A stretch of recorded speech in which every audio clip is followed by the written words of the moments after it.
Karibu sana. Welcome back to the program. We are Good Morning Kenya here on KBC Channel 1. My name is Mike Megwe. And we are going to tackle a topic based on establishment of county aggregation and industrial parks. And in studio today, we are happy to be joined by the PS for Industry in the Ministry of Trade, Dr. Juma Mukwana. Karibu sana to the studio. Asante, thank you very much. How are you doing this morning? Yeah, feeling good. Yes. Now, to start off, maybe talk a little bit about the mandate of your state department. Thank you, Mike. The State Department for Industry is one of the oldest state departments within the government of Kenya. It has been there for quite a long time. And the main purpose is to develop policies, to work with the private sector, international community, to promote industrialization. Because as you know, we have a lot, Africa and Kenya, we've been taken as a place where we have a lot of raw materials.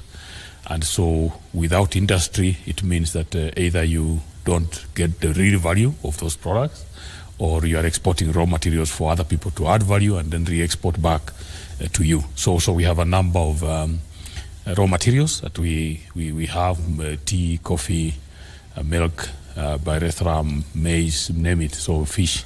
We have a lot of other, and also beyond agro industries, we also have a number of other minerals that we are titanium, for example. We have limestone.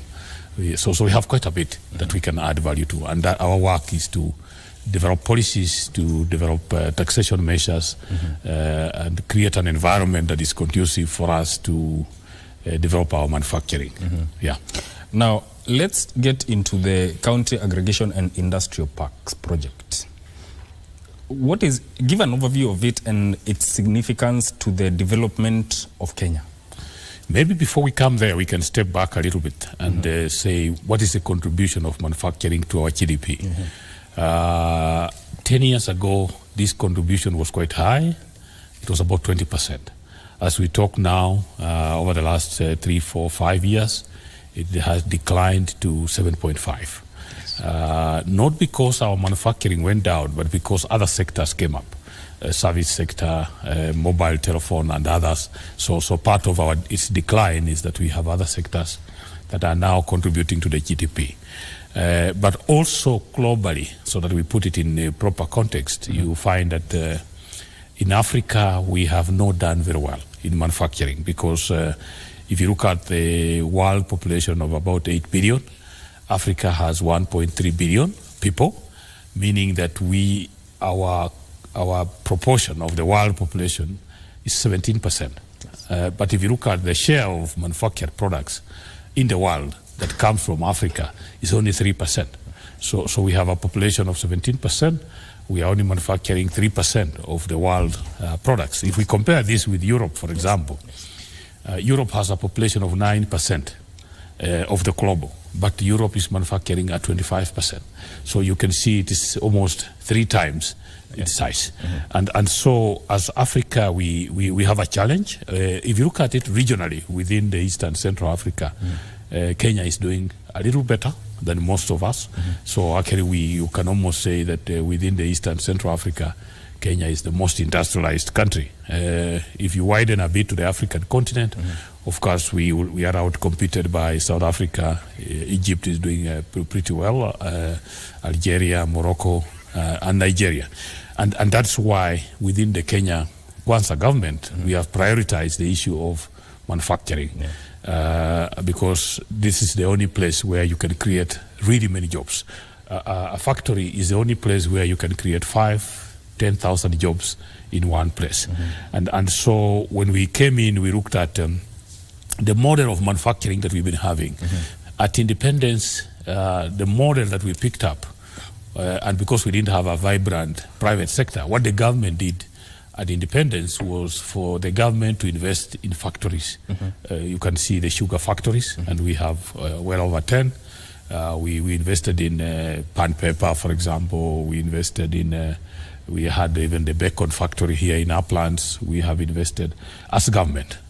But what we've realized is that as things became more competitive, and we also got a lot of private sector into manufacturing, one of the areas that we found is that government is not competitive.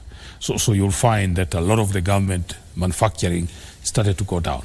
So they can't compete because of decision making, because of sometimes laxity.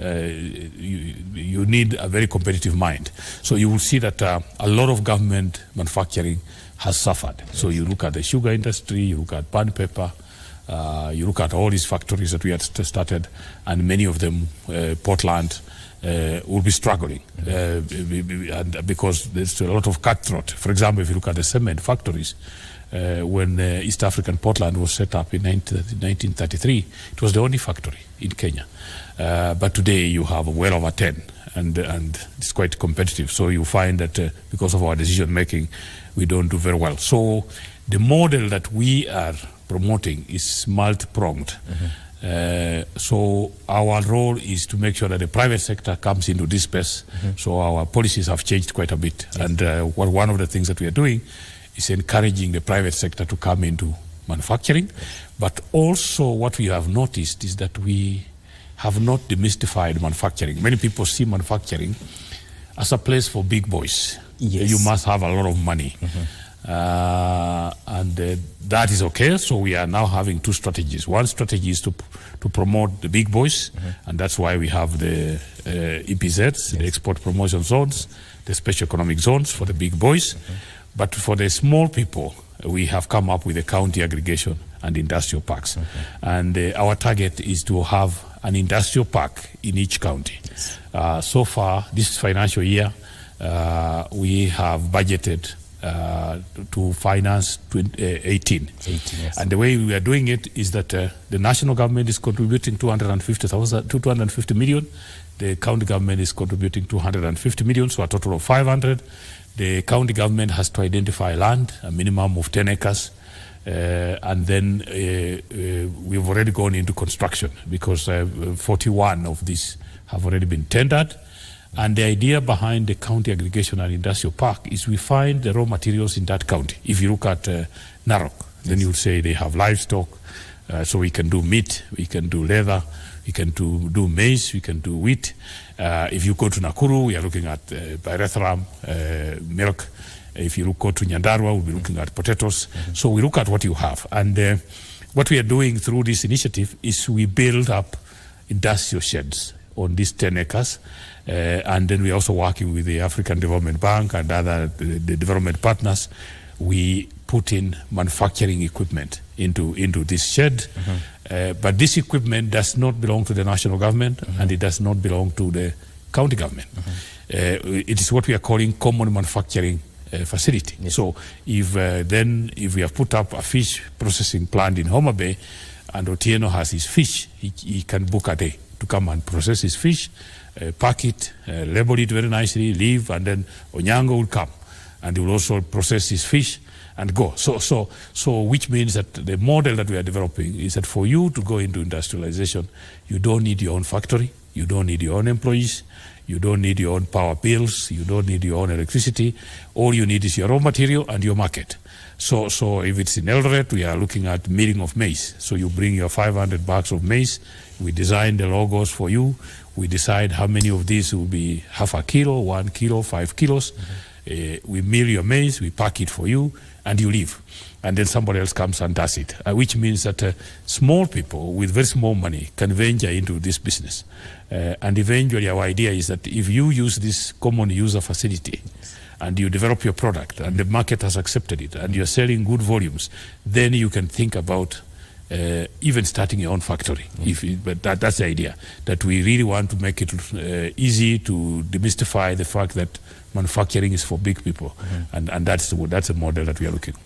Now, you've said that counties are the ones responsible in identifying land where the industrial park will be built. Is there a criteria that they will be using, or how are they going to go about that? Yes, the counties have to find land. In fact, if they don't have land, then we don't even launch the project. And a lot of them have already found. And best way is to say that the land should be closer to the town center. It should also be quite close to the raw materials. And then remember, the industrial park has to be connected to electricity, to water, to road, to sewage, and even internet. And so we have a very clear criteria. When they find the land, we go and look at it. But we are also building something bigger than just the industrial park. For example, if you look at Kajiado, in Kajiado, the governor there has identified 200 acres near Kajiado town where he's doing the industrial park. And we're only building 10 acres. So the rest of 190 is still there. And what we have agreed then now, if you want now to do a factory in Kajiado, previously you would have gone to Kajiado, bought your land very expensively. Sometimes you're buying land from fake people, like what we have been seeing at Portland.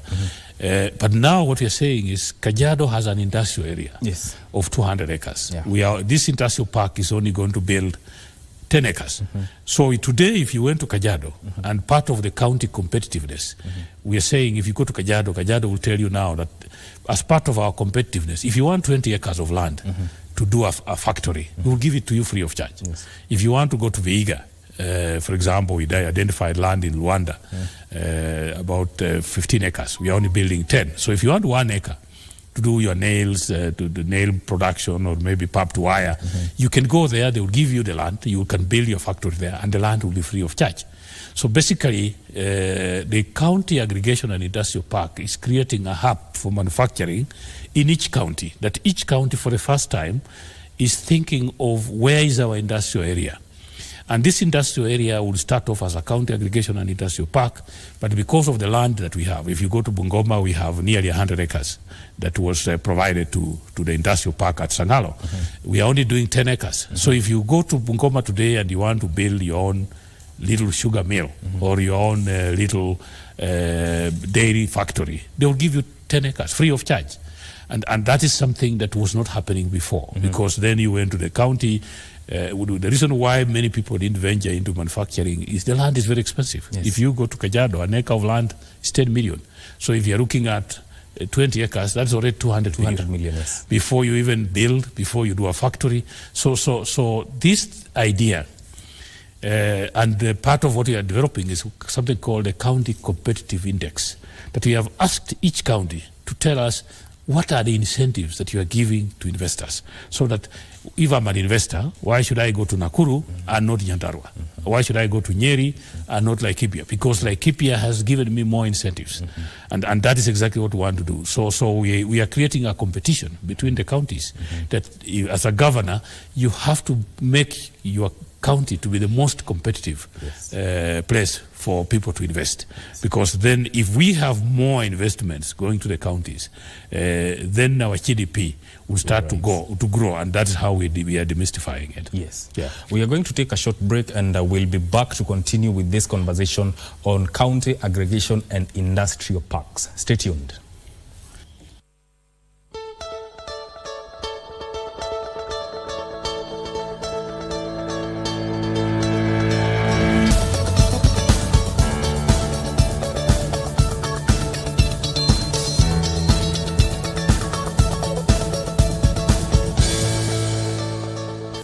Welcome back. My name is Mike Megu, and in studio I'm having this conversation with PS for Industry, Dr. Juma Mukwana. Now, before we went on a break, we were talking about manufacturing. Now, talk about manufacturing on a larger scale.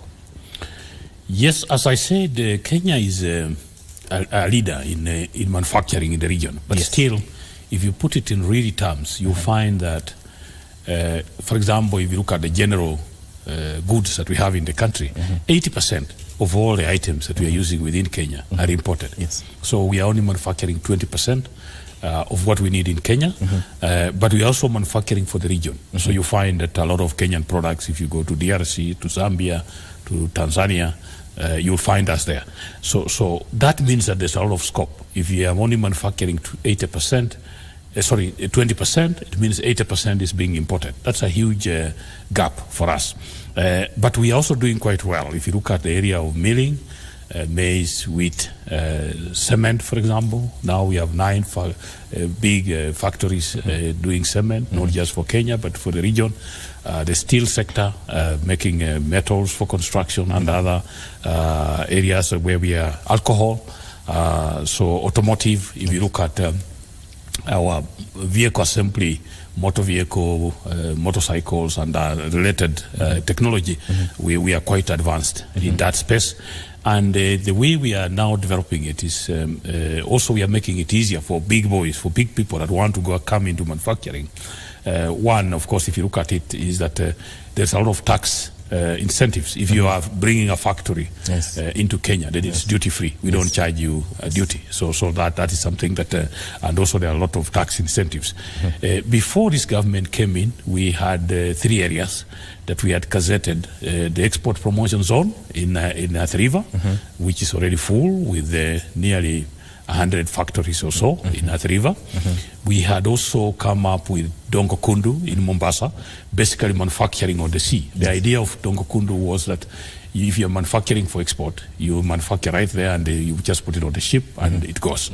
And we had also come up with Naivasha, a special economic zone. Of all these 3, only Athi River was functioning. So the Dongo Kundu was an idea, Naivasha was an idea. But now we have done a few things. This financial year, we've already advertised Dongo Kundu for construction and also Naivasha. And also we have gazetted 5 new special economic zones. So now we have Sagana in Kirinyaga, nearly 1,000 acres. We have Del Monde in Thika, about 200 acres. We have Egerton University, we have Eldoret and Busia, if you want to manufacture for the region for export. And then within that space, we have created quite a number of incentives, tax, holidays on machinery. On the first 10 years, you don't pay corporate tax if you are introducing machinery. And the whole idea then is to increase our share of manufacturing. As I have said, 80% of our goods in Kenya are imported. And what that means, Mike, is that every time you import a product from another country, you export a job. Because there's somebody, if you're importing from China, it means this cup from China, somebody has been paid to do it. So that is why importation is not good. And one of the things that we've been talking to Kenyans is that I know that sometimes they say, okay, these Kenyan products may not be as good as we want them to be, but if you think about it, every time you are looking for this good quality product from another country, you're basically exporting jobs. And that is why we have ended up with a big number of young people that can't access jobs. So we now have 50-year-olds and 45-year-olds working, but their sons who are 25 are watching TV in the house the whole day because we are importing too much.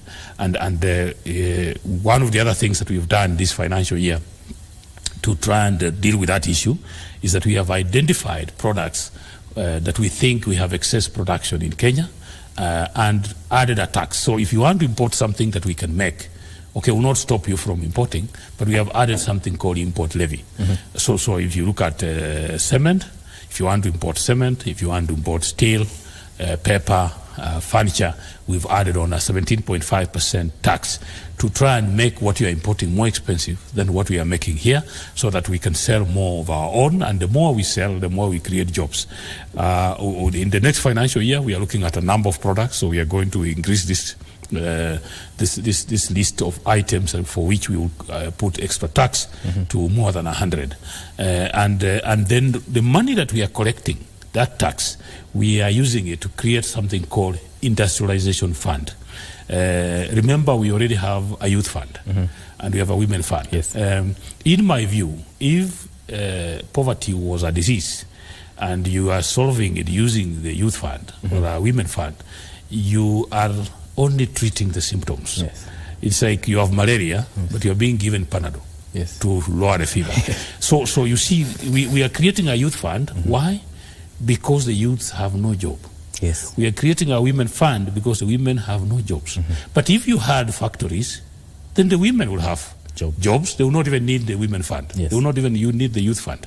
And so my view is that the establishment of the industrialization fund is long overdue. And so the money that we are collecting from these taxes, we are establishing an industrialization fund. And the idea behind the industrialization fund is that we are collecting this tax, we put it into a pool, we create a fund, which if you today have an idea, you want to make alcohol from sorghum, and you need a factory that costs 50 million, you can come to us, we'll give you a loan of 50 million for 25 years at 5% interest so that you can do a factory. So if that factory is going to employ 5,000 people, and another person will set up a factory that will employ 10,000 people, and another person will set up a factory that will employ 15,000 people, within 10 years, the issue of unemployment will go down. We will not even need a women fund. Yes. You will not even need a youth fund. And so that is exactly how we are playing with that space in terms of policy.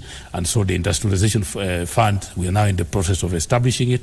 We have already started collecting. We have money now from the export, the import levy. So the idea, if you look at it, is that the more we import, the more we tax. And then we use that money to industrialize ourselves up to a point where we will not need to import anymore. That's a balance. So that's where it's going, and we are. So we're looking at a point where we'll reduce dependency on importing raw materials and processed materials. Yes, in fact, importing raw materials is okay. Yes. Because sometimes you have a factory and you don't have enough of the raw material. So in fact, our raw materials are tax-free. Yes. So if you set up a factory here and you don't have raw materials within Kenya, and you have found raw materials in Tanzania, will allow you to import that raw material without any tax. The way we tax our products is, if you're importing raw materials, it is zero tax. But if you import what we call semi-processed products, for example, if you're making a motorbike and you're bringing parts, those are semi-processed. Each part is already processed. Yes. We'll charge you 10%. If you import a finished product, this cup is already finished, yes. And we determine that we don't have enough cups, people making cups in Kenya, then we charge you 25% import duty. If you are bringing this cup and many other competitors are already producing, we charge you 35%. Yes. But now we have added on that 35, we have added another 17.5, what we are calling import levy. So we really want to make it, if you're importing something that we can make, then we'll make it very expensive, yes. So that we can allow the people who are making these things locally to sell more. And if they sell more, they will employ more. They will pay more farmers because they are buying more raw materials from ourselves. They will also create more value for that product and create skills and technology. Because if you are processing, you are introducing new technology for adding value to that product. So it's quite advantageous, and that's the space that we are playing with. Daktari, talk about the forward and backward linkages in the context of agriculture and manufacturing. Yes, part of the reason why our factories have collapsed is we did not manage the backward linkages very well. Yes. If you look at the sugar factories within Western Kenya, Nyanza and Western, where we had a lot of sugar factories, nearly 15 of them, Soni, Muhoroni, Nzoia, Mumias, Chemiril. The challenge they had is we mismanaged the raw material producers, the farmers. Either we paid them too little, or we paid them late, or we even wanted them to bribe us for us to buy their raw material. So we mismanaged that space. And if you look at maize, for example, we've had the same problem. I was talking to a group of manufacturers, and just before this harvest, the millers in this country were buying a bag of maize for 6,500. Yes. But when the farmers produce maize, they go and push down and buy the maize at 2,000. So we take advantage, which means if the production cost has been determined to be about 3,000, maybe 4,000 shillings a bag, if you push down and buy at 2,000, it means that for every farmer that you're buying from, they're making a loss. Yeah. So next year they will not afford to buy fertilizer, they will not buy seed, and therefore their production will continue to decline. And so what we have agreed with the manufacturers is that it is not beneficial to the manufacturer to push the farmer out of production. And so the models that we are developing now are models that will ensure that the industry survives and the farmer also survives, because the two of them cannot do without each other. Yes. And so if you look at maize today, this financial year, the government has set a price of 4,000 per bag. That's the lowest. But if you go, I come from a maize production area, I know that farmers are selling maize for 5,000, for 4,500. So for the first time Usually when you start harvesting, the price will drop because many people descend on the farmers and the farmers are desperate to sell. And then we push the farmers below the production cost. This year, because of the education and the empowerment and also a lot of private sector approach that we have introduced into the space, including something called warehouse receipt financing, where I can buy, you can go and store your maize, get a part payment and leave your maize there for the price to go up so that you can make a bonus the way tea farmers do. I sell tea today, but if there's more money coming in, I get a bonus. So we are introducing that within the maize sector, and you can see this year the price of maize is quite good. We are also working on cotton. If you remember when we were growing up, we had very good cotton factories. Yes. Kikomi, Rivertex, Mountex, and all these things went down because we mismanaged the value chain. The farmers, sometimes they were not paid well for the cotton. This year, we've gone back for the first time. This year, we are growing 40,000 acres of cotton in Siaya, in Homa Bay, in Migori, in Kisumu, in Busia, in Bungoma, in Elgeyo Marakwet, Baringo, and on the other side, in Lamu, in Kilifi, in Kwale, Taita Taveta, and now we have 40,000. And the farmers are very excited because remember, all of us are putting on clothes. Yes. But these clothes we are putting on is cotton from Indian farmers and Sri Lanka and Vietnam. So, and yet we have the soils, we have the rain, we have everything that you need to make this tie here in Kenya. And so we are going back a big way, and we are developing very sustainable value chains that ensure that farmers will be respected. So we have a digital platform where the farmers are being registered. We have the details of the farmer, including the phone number. When the payment is coming, they're not going to be paid through the chairman or the treasurer. Their money goes straight to their mobile phone. And the price that we are doing is a price that is profitable to the farmers so that we can encourage the farmers to grow more cotton. You can imagine if all the clothes, school uniforms, the shoes that our kids are putting on, 13 million kids, if these shoes was coming from Kenya, because you can see the reason why we don't have our factories collapse is because our clothes are imported. Our shoes, we're importing leather. And yet, you know that Kenya has the third largest herd of livestock. Every year we slaughter 3 million livestock in this country. But we throw away the skin, we eat the meat. In other jurisdictions, in fact, we don't slaughter cattle for meat. Meat is a byproduct. If you go to other places, Ethiopia, for example, quite near here, we slaughter for leather. Remember, one cow can give you 20 pairs of shoes. Wow. And if a pair is going for, let's say, 5,000, that is 100,000. So this is on the lower side. So really, where the value is in the leather. And yet, here in this country, we are importing 95% of all the shoes, the bags, the belts, even seat cushions in the house and even in the vehicles. So if you look at the capacity, and it's because we mismanaged those value chains, now we are redeveloping them back. We are encouraging more investors to come up, also invest in new technology so that we can, actually we have the raw material. The hides and skins are there. The cotton we can grow. So what we lacked was just incentive, a clear voice that the farmers will be taken care of. Seed supply, for example. This year we've supplied all the seed that we need for cotton. We have already had a meeting with the governors, 24 of them from the counties where we grow cotton, and we have agreed in Busia next year we need 10 tons. In Siaya we need 6 tons. In Bungoma we need 12 tons. And so we are now working on this system so that the farmers have the seed, and then we are also working to develop the ginneries to gin the cotton. And remember, once you gin, you don't just get cotton. You also get cotton seed cake, which you can use as livestock feed for chicken, for dairy. So there's a lot of value before you even now get your clothes out of that. Before we even come to adding value. Yes.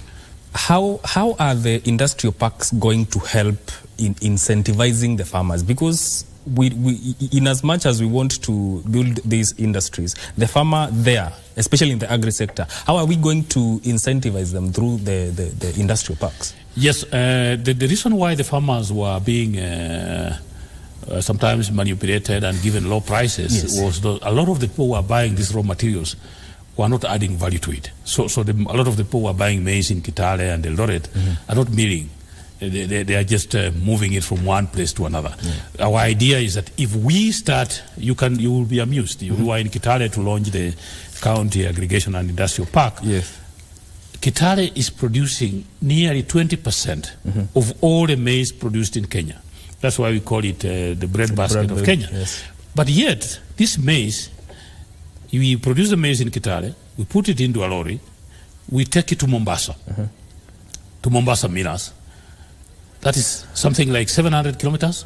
We turn it into maize meal, and then we ship it back by lorry back to Eldoret, back to. So we are transporting 1,000 kilometers to do what? Just to mill. And so the question then is, why are we not milling maize in Kitale? Yes. And so the idea behind the County Aggregation Industrial Park is let's add value at the source, so that you can imagine we can actually cut the cost of maize meal if we mill it in Kitale, so that the maize leaves Kitale as maize meal. So it's not coming to Nairobi and going back to Nakuru. You see, so today a lot of what you and me are paying for is transport cost. Yeah. If I'm going to carry maize from Kitale to Mombasa, mill it, and then transport it back to Nakuru, that maize already passed through Nakuru. Yes. If it was a finished product, we'll have dropped it in Nakuru, we'll have dropped it in Eldoret. Yes. And so part of the industrial park idea is create a demand, create value addition very close to the raw material, so that if the demand is high, the prices will be good. The farmers can associate themselves with this industrial park. It is close to them. We add value at source. And then the bigger thing that we're also doing that is coming up is that some people have said, but these industrial parks are too many. They will be producing too many products. Where would you sell them? And one of the issues that we're also working on with the ICT Ministry and authority is to put up an online portal. So all the products we produce in Kitale, Mombasa,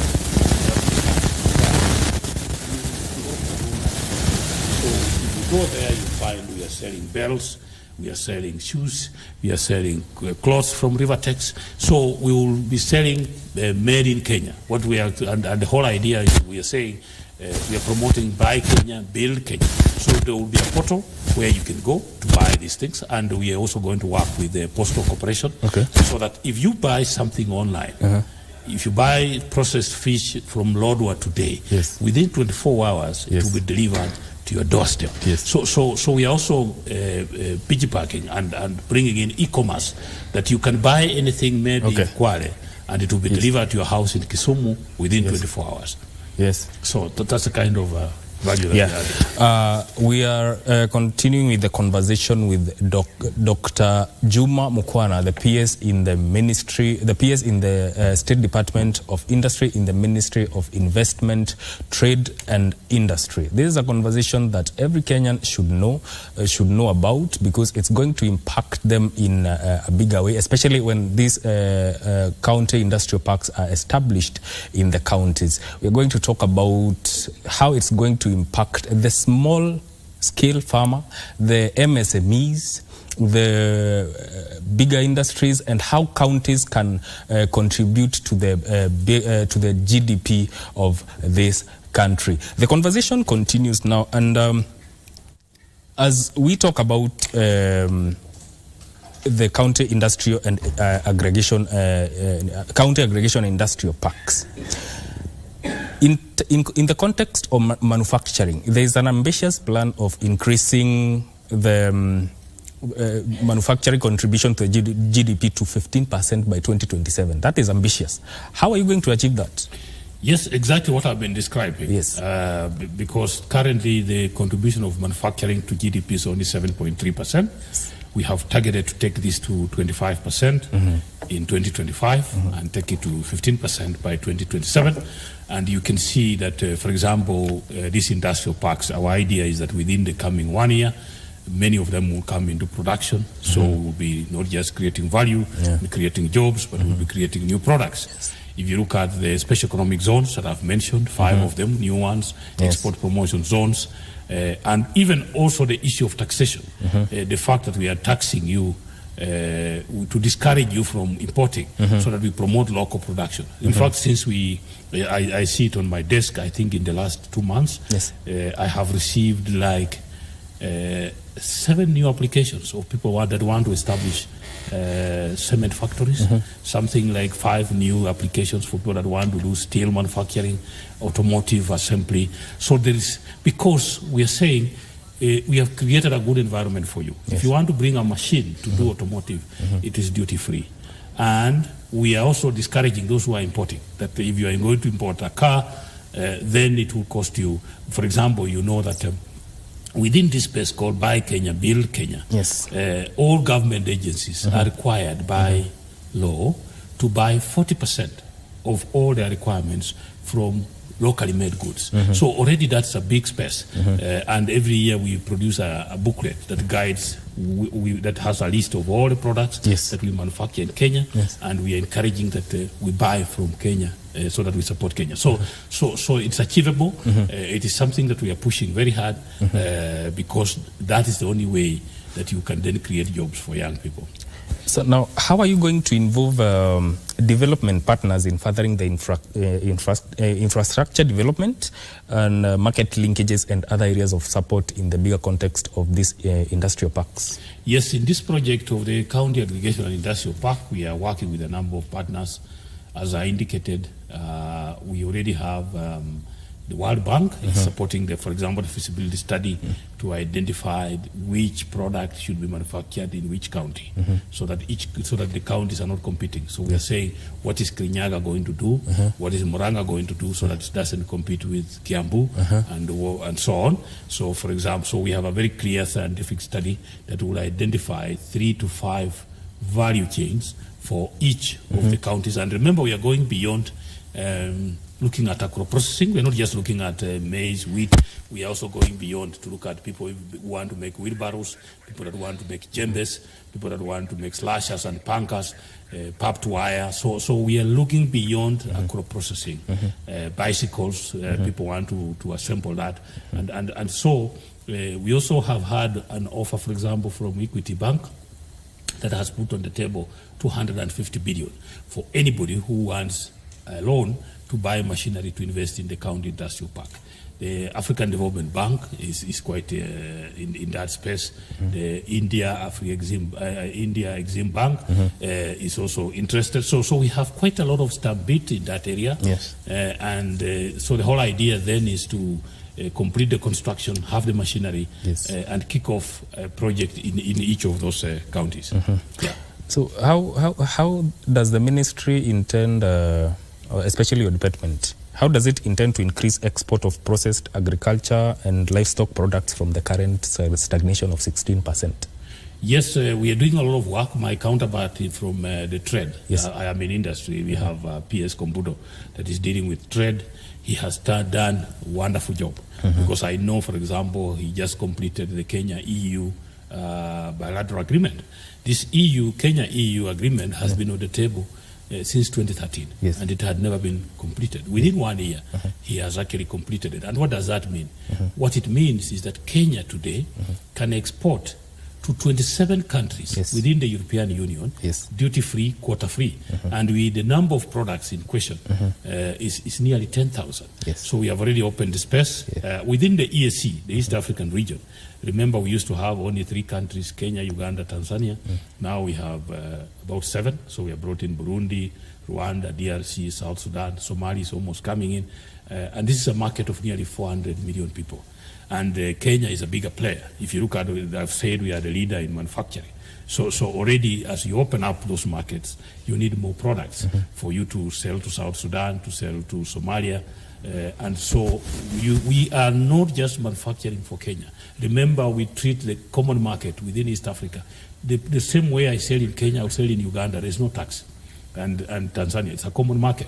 And Tanzania sells to us also the same way. So the idea here is we have a common market. Whoever has the product, please move it.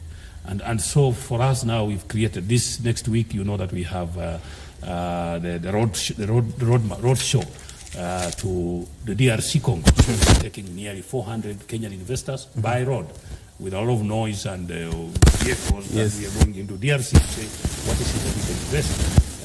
So we have a big delegation of government. And we are taking a delegation of nearly 400 investors to look at opportunities within the DRC. And so we are opening up. So we are opened up East Africa. We are opening up also the African continental free trade. Remember, we've been trading PNC in Southern Africa, SADC, then we had ECOWAS in West Africa. All this, we are collapsing it into one trading bloc called the African Continental Free Trade Area, meaning that if you really want to sell to Nigeria now and you have finished products, go ahead. And already that's why you will be very surprised that because under the AFTA, Kenya sold the first consignment of tea to Ghana. Why? Because in the past, what has happened is we sell our tea to Europe. And then Ghana, I was surprised. I went to South Africa. Yes. And you go to South Africa, the coffee that's being produced consumed in South Africa, we sell our coffee to Germany. And then South Africa buys its coffee from Germany. So that's the kind of confusion that we've had as Africa. Yes. So we need coffee, we need tea across Africa. So for the first time, we are selling tea directly to Cameroon, to Nigeria. And Nigeria can also sell here. Yes. And part of this is also opening up the visa. You saw yesterday the president opened up visa with Angola. Yes. Since this government took over, nearly 10 countries. We used to need a visa to go to South Africa, to go to Mauritius, to go to...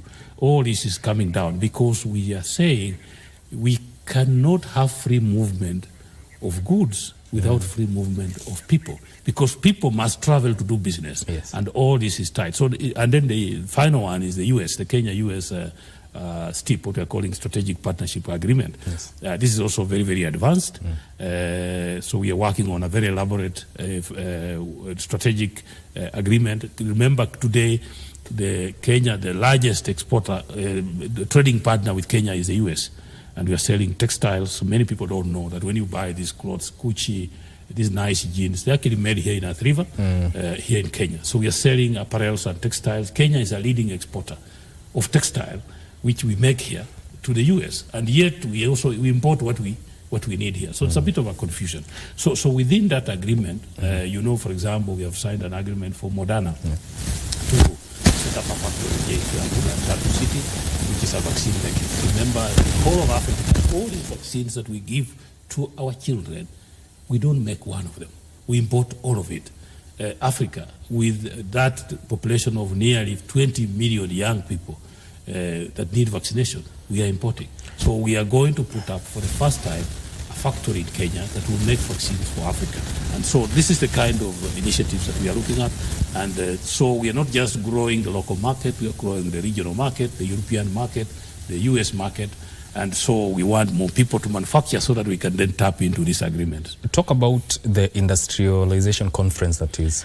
Yes, as you can see, there's a lot of space and speed in this, and sometimes people say, so people don't know what's happening. So what are you doing?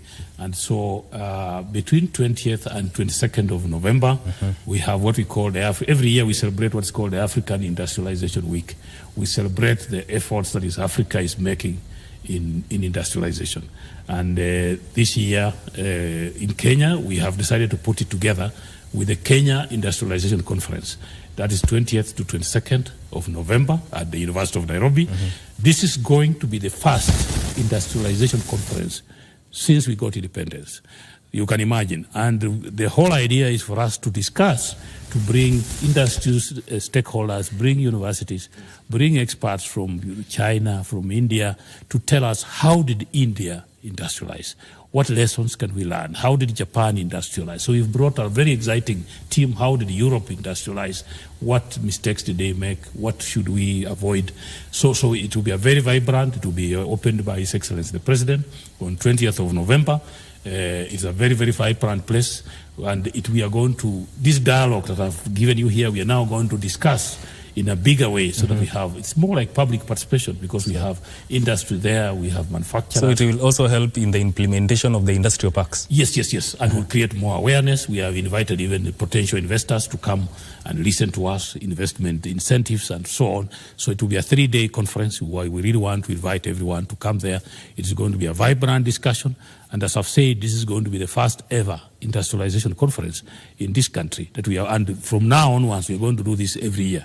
We want to do every year, so we will have resolutions for this year, which we can then implement within the coming 12 months, and then next year, we take stock of what did we agree as a country on manufacturing and what is it that we need to take on board. What can we learn from China, from India, so that we don't really have to reinvent the wheel. We can learn, we can avoid the mistakes so that we can move faster, because the dream we have, Mike, is to make Kenya the most industrialized country in Africa. And that's a dream. We know that it's ambitious, but we are up to the task. It also fits within the Vision 2030 for Kenya. Yes. And as I've said, we are already doing quite well. Mm-hmm. We have identified areas where we have made mistakes in the past, including allowing importation where we should not have allowed them, mismanaging of farmers and raw material suppliers. Yeah. So we are addressing all those issues, and it's good for us to meet, to share the lessons that we have in that space, so that we can do a good job. We can take care. Industrialization will not take place if there are people that are not happy with that system. So we want the farmers to be happy, we want transporters to be happy, we want the manufacturers to be happy, we want the consumer to be happy, because if you have good competition, we'll produce high quality products at good prices, and that can compete not just within Kenya, but within the region. As I've said, you see Uganda is also manufacturing, Tanzania is manufacturing, so we need to make our products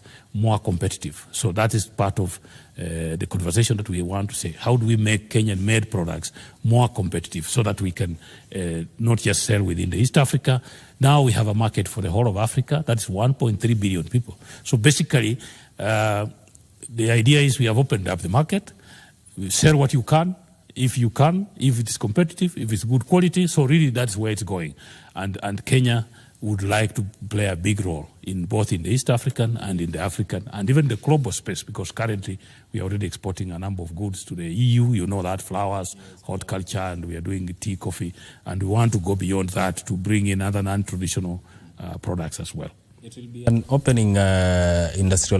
eye-opening industrialization conference. Even the farmers in Quisero or anyone from the small-scale farmers are welcome to attend the conference. Yes. For example, I know there's a group from Vihiga that is working on something called, I think they're making natural sweeteners. Oh. If you want to sweeten your tea without sugar, there's a group that's growing and actually making a lot of that, and so we have a lot of exhibitions, so it will not just be speaking. Factories and companies will be exhibiting their latest technology, the products that they are producing, including the farmers that are producing high-value, different commodities. And so it's going to be a nice interaction. And if you're looking for raw materials, the farmers will also be there that are producing some of the raw materials. You can sign up contracts with them to start producing some of those products. So it's an all-encompassing conference, and it's the first one of its kind, and we want to take this opportunity to welcome the media, the manufacturers, both private and public, farmers groups, cooperatives, to come and really show what they are doing. If you have a raw material and you don't have a market, this is a place to come and say, we have 3,000 farmers, we can grow this to 6,000 farmers, we can produce for you this raw material, please do a contract with us. So it will be a business we will be sealing deals, business deals there. Yeah. And it will not just be a conference of... No. It has to add value to everyone that will come there. Yes.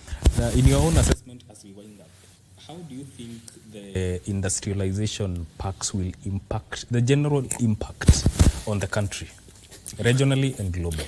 This is going to put Kenya on the industrialization map, because no other country has had this ambitious plan.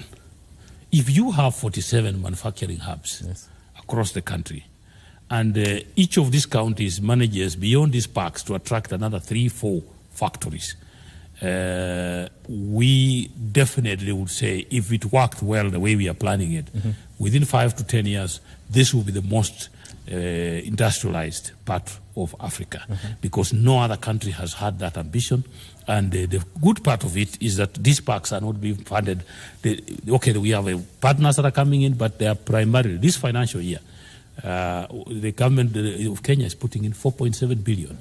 And we are hoping to put in 4.7 billion every year for the next 5 years. Nobody else has done that. We have never funded industrialization. We have been printing nice papers and nice policies and leaving them there.